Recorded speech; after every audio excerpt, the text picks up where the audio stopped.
ka ende edhe tash secili nga këndvështrimi vetë thot është zyrtare, nuk është zyrtare. Del një kryetar shteti që ka qenë është zyrtare, se zoti Pendarovski që thot se gjuha shqipe është gjuhë zyrtare, ai ka qenë pjesë e delegacionit në përpilimin e marrëveshjes së Orit në Ohër si këshilltari i zotit Trekosi, se ka punuar në zyrën e zotit Trekoski, kryetari i shtetit ka qenë.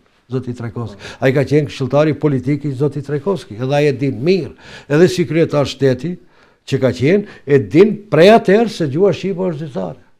Tani ti mund thush gjithçka, mund ta mohojsh, por ama këtu duhet ajo pa marrë parasysh ndarjet që i kanë partitë politike edhe të sotshme në konceptin ideologjike, koncepte tjera, po në këtë çështje duhet të jenë bashkë.